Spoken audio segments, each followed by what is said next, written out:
Good morning, it's Tuesday. I'm wearing I'm calling it a muumuu because it's enormous. And it is all the way down to my feet, but it's really comfortable. It's like a posh nightie.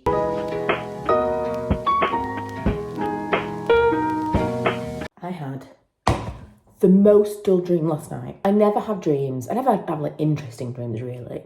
Sometimes stressful dreams, but I never have dreams where I'm like a superhero. I can fly, that kind of thing. Just really, really boring dreams. This particular dream was just an entire day at work. I mean, some stuff happened, but like,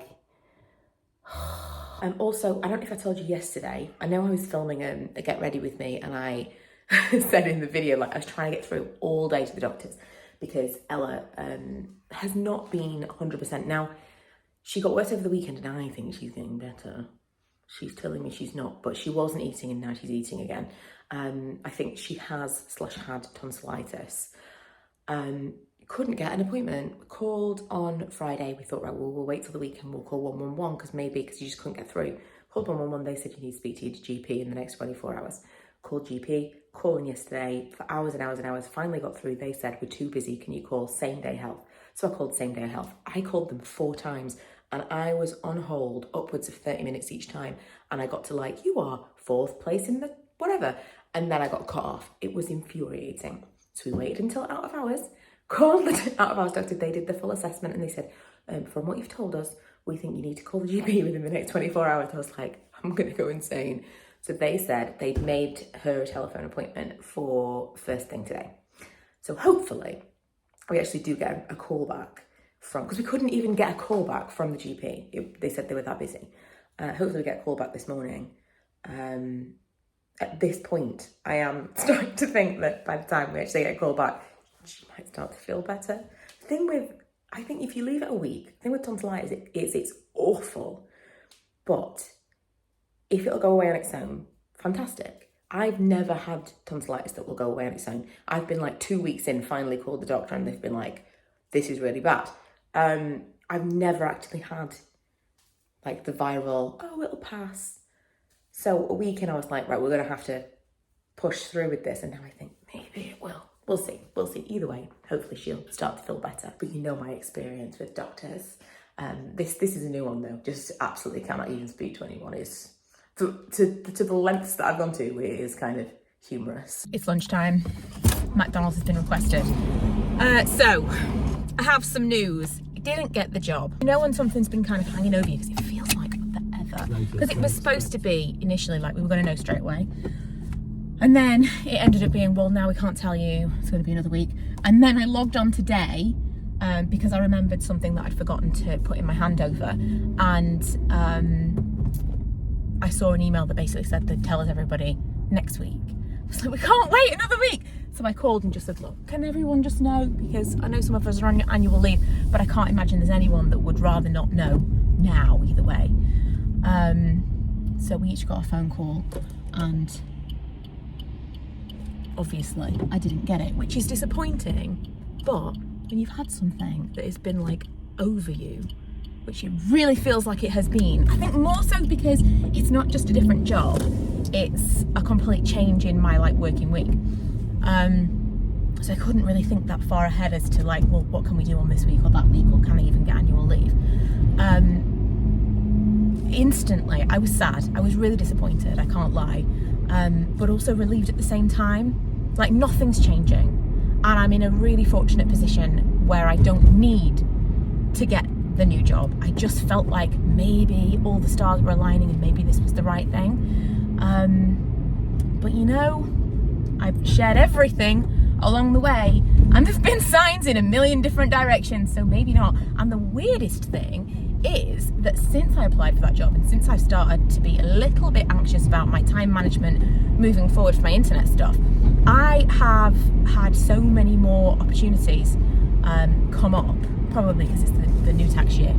But you know, if we're looking for signs, I've had so many more opportunities come up that I've been like, could do with the extra time to do this stuff. So yeah, I can't lie to you, I'm feeling sad today.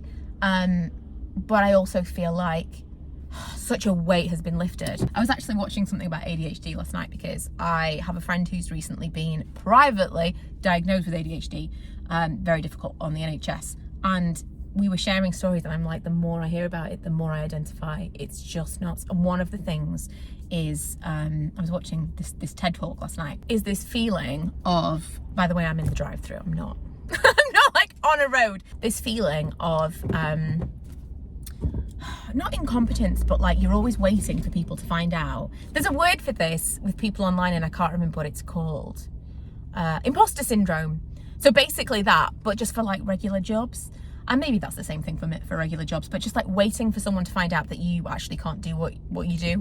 And I always feel like that. Doesn't matter how long I do a job or, you know, how long it goes without there being any kind of issue. Like, no one's saying you can't do this job, but I'm always waiting for someone to be like, how did you get that job? Or like, you clearly can't do this. And so it's really, really difficult to believe that you could do more than that when you really struggle to believe that you can do what you're doing right now. It's a weird feeling. But I was watching this thing and I thought, oh my God, that's one of the many things that feel like I could attribute to potentially undiagnosed ADHD. As to whether or not I will look at anything else, I really did go back and forth, which again, I shared with you all the way through the journey, about whether or not this was like, well, now I'll kind of look at things differently and I'll potentially put myself forward for different jobs and yada yada. Obviously, over the last 2 weeks, I've really imagined, how am I going to fit all of this into this time? How am I going to feel about, you know, money versus time, working full time again? And I really don't know. I really, really don't know. But right now, I'm taking this, something that's sad, as something that will take that stress away, because that isn't even something I need to consider anymore.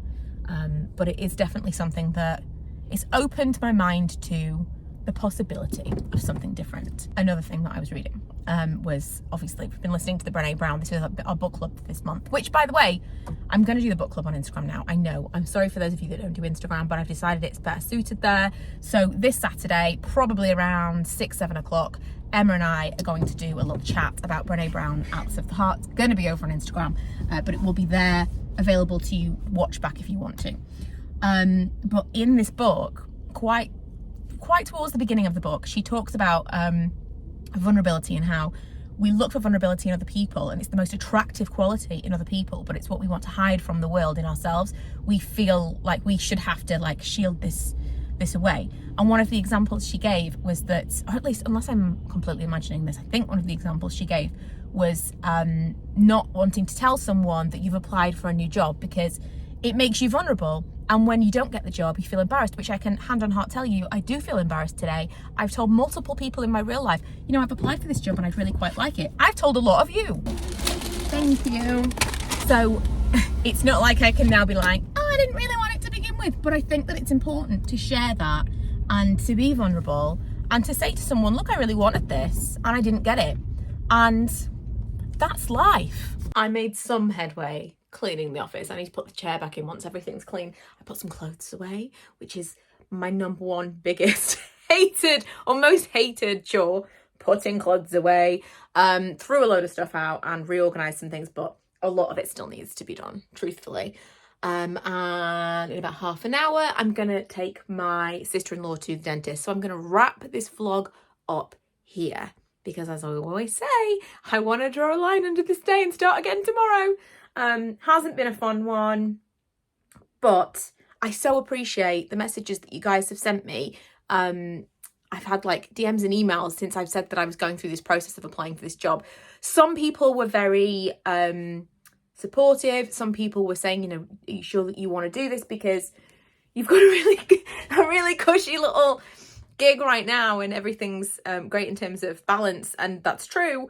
And both are so appreciated, and obviously one set of those messages will make me feel all the better today. But I do believe that everything happens for a reason, and so I think I'll probably breeze past this relatively easy, and it's actually fantastic to be on annual leave now.